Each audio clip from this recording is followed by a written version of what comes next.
रात्रि की शांति में गहरे जंगल से फिर वही दृश्य। राजा विक्रम अपने वचन के पथ पर बेताल को अपने कंधे पर उठाए चल रहे हैं। बेताल मुस्कुराता है, उसकी आंखों में वही पुरानी चालाकी चमक रही है। हे राजन, सुनो एक और विचित्र कथा। एक राजकुमारी, 3 पात्र और 3 कठिन परीक्षाएं, पर अंत में निर्णय सिर्फ एक। पर याद रखना, अगर उत्तर जानते हुए भी मौन रहे तो तुम्हारा सिर टुकड़े टुकड़े हो जाएगा। बहुत समय पहले एक समृद्ध राज्य में रहते थे राजा शौर्यवर्मा। उनकी एकमात्र पुत्री राजकुमारी सौम्या जितनी सुंदर उतनी ही गुणी और विदुषी थी। मैं विवाह तभी करूंगी जब कोई युवक 3 परीक्षाओं को सफलतापूर्वक पूरा करेगा। वीरता, ज्ञान और त्याग की परीक्षा। 3 युवक आगे आए, आर्यन, सुदीप और धीरज। तीनों को मिली अवसर की घड़ी। पहली परीक्षा थी राक्षस से युद्ध। गहरे जंगल में एक भयानक राक्षस जिसने गांवों में तबाही मचा रखी थी। आर्यन ने तलवार उठाई, निडरता से युद्ध किया और अंततः राक्षस को परास्त कर लौट आया। साहस की परीक्षा सफल रही।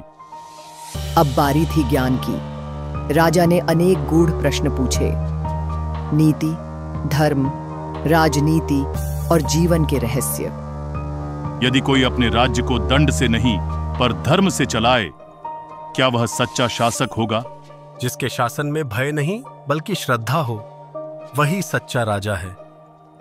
सुदीप ने हर प्रश्न का उत्तर धैर्य और विवेक से दिया।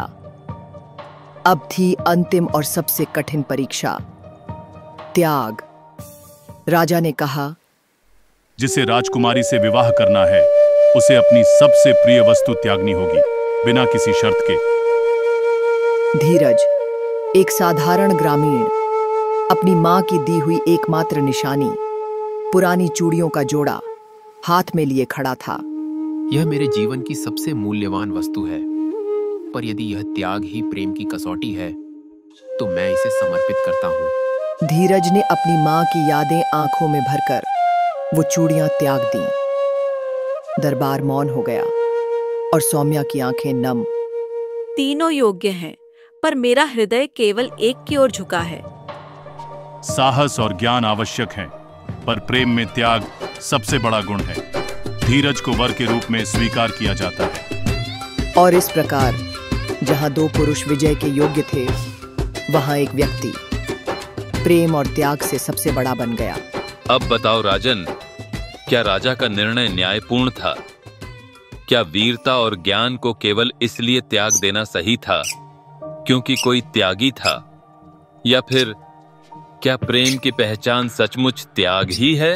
राजा विक्रम कुछ पल चुप रहे, फिर बोले, जिसमें त्याग की क्षमता हो वही सच्चा प्रेमी है, पर जो साहस और ज्ञान के साथ त्याग भी करे वही सबसे पूर्ण है। राजा का निर्णय न्यायपूर्ण था, क्योंकि प्रेम में अधिकार नहीं, समर्पण होता है। एक बार फिर तुमने सही उत्तर दिया राजन। अब मैं फिर उड़ चला। और बेताल फिर उड़ गया, उसी पीपल के पेड़ की ओर। राजा विक्रम निःशब्द, निडर, फिर चल पड़े अपने अगले प्रश्न की ओर।